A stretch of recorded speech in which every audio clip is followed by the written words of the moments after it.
Welcome to today's deep dive. Today we are venturing into the dark web, the place most people only hear rumors about. Yeah. We're going to be using the Alphabet takedown as a case study and try to figure out how these underground marketplaces really work. It's so intriguing because on the surface, they look like any other e-commerce site you'd use, Right. except the goods and services are illegal. Yeah, and what's fascinating to me is how surprisingly easy it is to access these marketplaces. Hmm. Like, forget any ideas about secret societies or, like complicated initiations. Right. You wouldn't believe how many people could stumble into this hidden world with just, a computer and an internet connection. Okay, let's unpack that a little. The sources make it sound almost too simple to get onto the dark web. Yeah. I'm sure you're wondering at home, how easy is it really? Well, the key is the Tor browser. Okay. It's free software that acts like a digital invisibility cloak. Hmm. It basically anonymizes your internet traffic and makes it incredibly difficult to trace your online activity back to you. So if I download Tor, am I suddenly browsing the dark web? It can't be that easy, can it? It's surprisingly close. Once you're using Tor, you'll notice websites with these strange .onion addresses instead of the usual .com or .net. Right. These .onion addresses are untraceable, which is why they are the go-to in the dark web for keeping everyone's identity hidden. Okay, that makes sense. But hold on. I've always heard that Tor is shady and full of hackers and criminals. Is that the whole picture? Not really. While Tor is a favorite for those operating in the shadows, the network itself isn't inherently harmful. Think of it as a tool. Okay. Journalists and activists use it to protect their privacy, and people living under strict internet censorship can use it to access blocked websites. Ultimately, it's just a way to maintain your online privacy. It's all about how it's used. Okay, now let's talk about Alphabet, one of the most notorious dark web marketplaces. The sources we've gathered paint a pretty vivid picture of this place. Alphabet was like the Amazon of the dark web. Well, Imagine a user-friendly interface, very similar to popular e-commerce sites you'd use every day. You could browse different categories, read product descriptions, compare prices, and even check customer reviews, just like on any legitimate site. and what were they selling? I bet you're wondering the same thing at home. I doubt it was limited to just, illegal fireworks and fake IDs. Oh, it was much more extensive than that. Alphabet had a massive range of illegal goods and services, drugs, weapons, stolen data, counterfeit documents, you name it. Wow. Even hacking tools were available. It was estimated to be 10 times larger than the infamous Silk Road marketplace. 10 times larger. Yeah. That's mind-boggling. Imagine the volume of illegal activity happening in just one place. And how do they even ship all this stuff without getting caught? The sources mentioned some pretty creative tactics. Absolutely. To avoid detection, they would use everyday objects to conceal the illegal goods. Picture drugs hidden in CD cases, weapons tucked inside vases, you name it. These criminals were constantly developing new and innovative ways to stay under the radar, like a never-ending game of cat and mouse between the criminals and law enforcement. Exactly. But let's not forget the role of cryptocurrency in all this. It's a big part of how these dark web transactions happen, right? Cryptocurrencies, especially Bitcoin, are essentially the lifeblood of the dark web economy. Okay. Their decentralized and anonymous nature make them perfect for facilitating transactions without leaving a trace. So walk us through this. Yeah. How would someone actually buy something on Alphabet using cryptocurrency? You'd need a Bitcoin wallet, which is like a digital address where you store and send Bitcoin. Okay. Imagine it as your secret digital vault. The transaction itself is simple. You send the required amount of Bitcoin to the seller's wallet address and boom, it's done. The transaction is recorded on the blockchain, a public ledger, but your identity remains completely hidden. So it's like digital cash, but even more anonymous. That's a good way to think about it. What's ironic is that Bitcoin designed for legitimate purposes has become a favorite for dark web criminals. It's a classic case of unintended consequences. The irony is definitely not lost on me. It makes you wonder if the creators of Bitcoin ever imagined their invention being used this way. But what about the criminals behind these operations? What kind of mindset does it take to become a dark web criminal? It's a complex question, but the sources highlight a recurring theme: ego and a false sense of security. Many cybercriminals believe their technical skills make them untouchable, almost like they're above the law. So they get a bit cocky, thinking they're too smart to be caught. Exactly. The Alphabet owner, for example, seemed convinced he was immune to prosecution because of his site's massive size and reach. It's like they detach from the real-world consequences of their actions. Like they're living in their own digital world, completely detached from reality. But even with all their precautions, they slip up, right? Leaving digital breadcrumbs that can lead to their downfall. You got it. For all their technical prowess, they're still human and prone to errors. The Alphabet owner, for instance, was caught because he used an old Hotmail account that investigators were able to trace right back to him. They also found his laptop, which was logged into the marketplace as an administrator. Talk about a smoking gun. It's a classic case of hubris. They get so caught up in their own perceived brilliance that they overlook the simplest things that can expose them. And once they're caught, it's game over, right?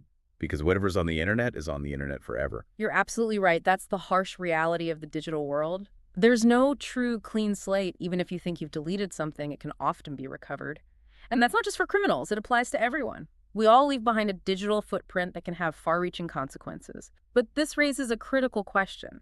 If these marketplaces are so vulnerable, why do they keep popping up? That's a great question. Is it just about the money, or is there something more to it? It's a combination of factors. The allure of easy money is definitely there, especially when you think you can operate without consequences. But it also goes back to accessibility. The tools and technologies that make the dark web possible are readily available to anyone who knows where to look. So it's a constant cycle. Law enforcement shuts down one marketplace and another one emerges to take its place. It sounds almost like an unwinnable battle. In some ways it is, but that doesn't mean we should give up. Law enforcement agencies are constantly developing new strategies to combat cybercrime. And it's important to remember that even though the dark web feels like a separate, untouchable realm, it's still connected to the real world. Meaning that the consequences of these illegal activities ultimately spill over into our everyday lives. Exactly. Think about identity theft. Much of the stolen data used in these crimes is bought and sold on dark web marketplaces. So while it may feel distant and abstract, the dark web has real and tangible effects on all of us. That's a sobering thought. The dark web isn't just some mythical boogeyman. It's a genuine threat that we need to take seriously. And it's not just traditional crimes like drug trafficking and weapon smuggling. The dark web is increasingly being used for more insidious purposes like child exploitation. That's a chilling thought.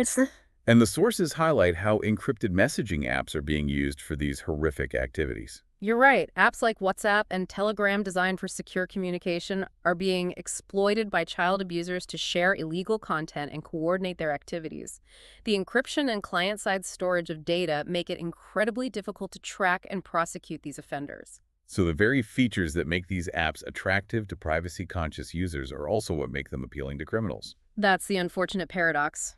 It's a constant challenge to find the balance between protecting privacy and preventing harm. It's a tough situation for sure. The sources paint a disturbing picture of the tactics abusers use, often portraying themselves as pleasant and eloquent individuals to groom their victims. These abusers are masters of manipulation. They create online personas designed to gain the trust of vulnerable children, often coming across as friendly, supportive, or even helpful, all while hiding their true intentions. It's like a wolf in sheep's clothing. And the fact that much of this activity happens in encrypted environments makes it even harder to detect and intervene. Absolutely. That's why it's crucial for parents, educators, and law enforcement to be aware of these tactics and work together to protect children online. This is a topic that deserves its own deep dive, and we'll definitely revisit it in the future. But for now, let's talk about the constantly evolving nature of the dark web. It's not a static environment. It's constantly changing and adapting. That's one of the biggest challenges in dealing with the dark web. It's a moving target. New marketplaces emerge, technologies evolve, and criminals find new ways to exploit vulnerabilities. So even if law enforcement shuts down one site, it's only a matter of time before another one pops up, possibly even more sophisticated and harder to track. Exactly. And it's not just about new marketplaces, it's about the broader technological landscape. Think about advancements in artificial intelligence. As AI becomes more powerful, criminals could use it to create even more effective methods of anonymity and encryption. So we're in a constant arms race with these cybercriminals. In many respects, yes. And it's a race that requires constant vigilance and adaptation. We need to be proactive, not reactive, in our approach to combating dark web activities. That makes a lot of sense. But before we get too bogged down in the doom and gloom, let's zoom out and consider the bigger picture.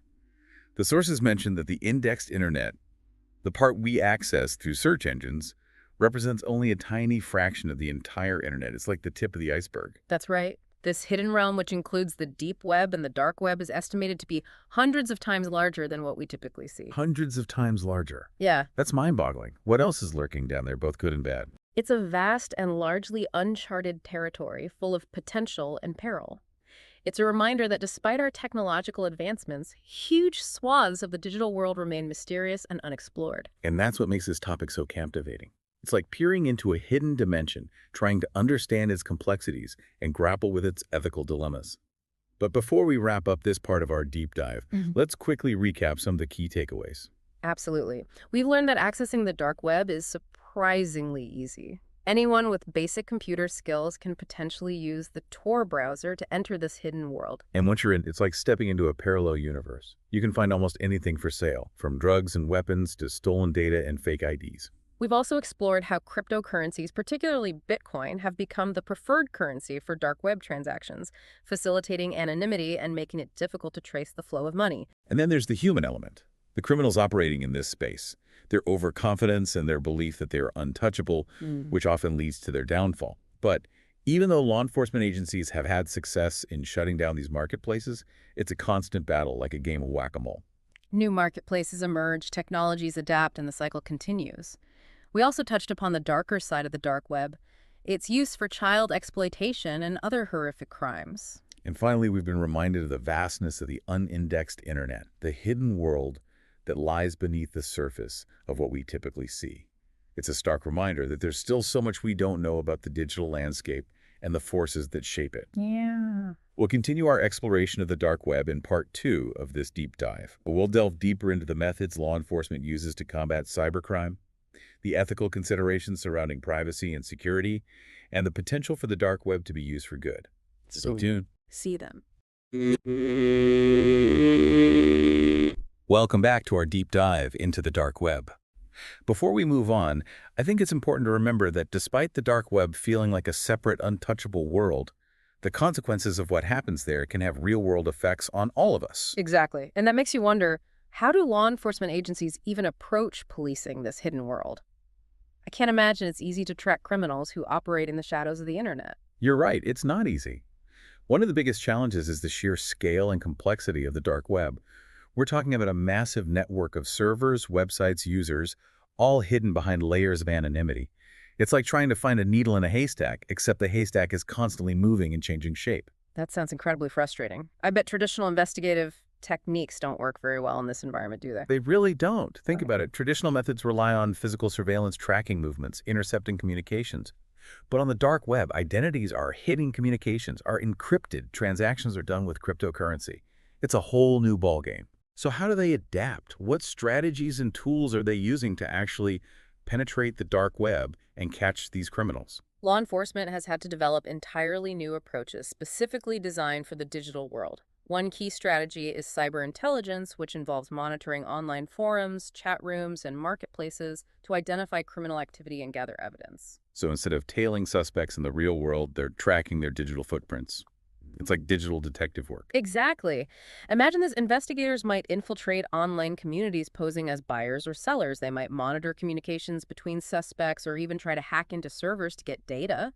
It's complex and risky work. That sounds intense, and I can only imagine it requires a lot of technical expertise. Absolutely. Law enforcement agencies have been investing heavily in cybersecurity experts who understand the ins and outs of the dark web. It's almost like a specialized branch of law enforcement dedicated to fighting cybercrime.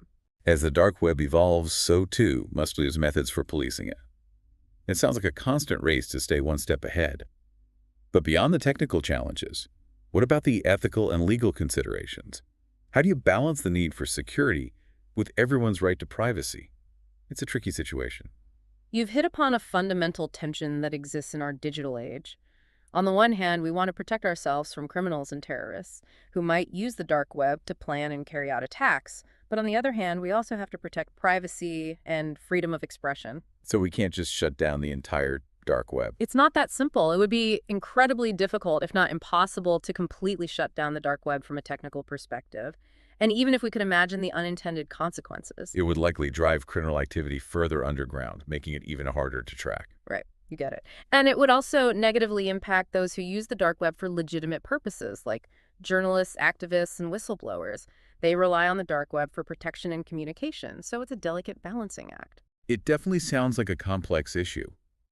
We often hear about data breaches and identity theft, and I'm guessing the dark web plays a role in this, right? You're absolutely right. The dark web has unfortunately become a marketplace for stolen data hackers who breach companies and organizations, often sell the data they obtain on dark web forums and marketplaces. So when we hear about those massive data breaches affecting millions of people, chances are a lot of that stolen information ends up for sale on the dark web. That's kind of scary. It is alarming.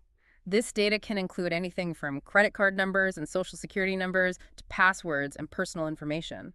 And it's often sold for very low prices. A stolen credit card number, for example, might only cost a few dollars on the dark web. Wow, that's unsettling.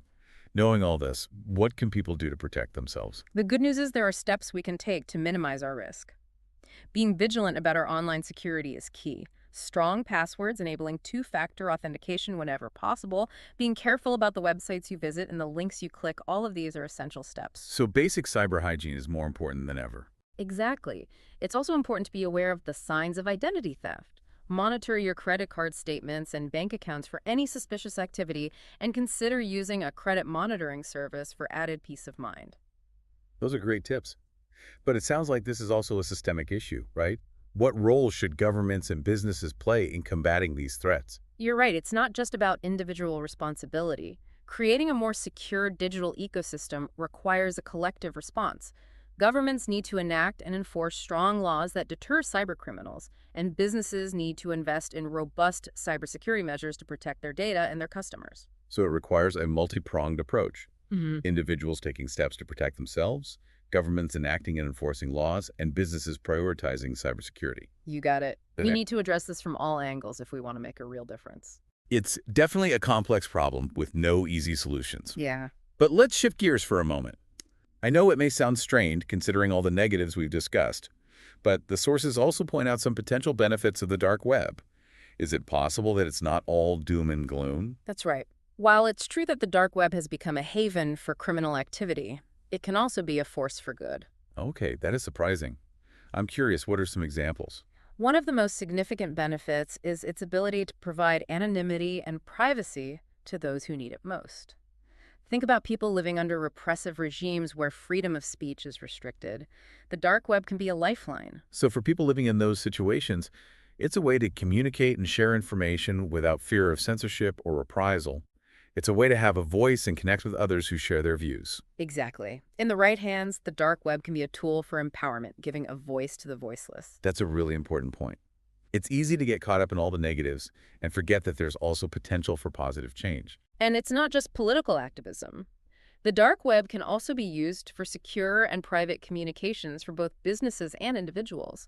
For example, companies dealing with very sensitive data might use dark web channels to protect their communications from prying eyes. So it's a double-edged sword, capable of both good and bad depending on the intentions of those using it. That's a great way to put it. And ultimately, as a society, we need to decide how we want to use this technology. It sounds like technology itself is neutral. It's the human element that determines its impact.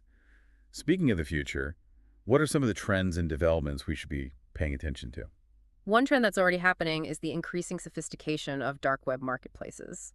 We're seeing more advanced features like escrow services, reputation systems, and even customer support.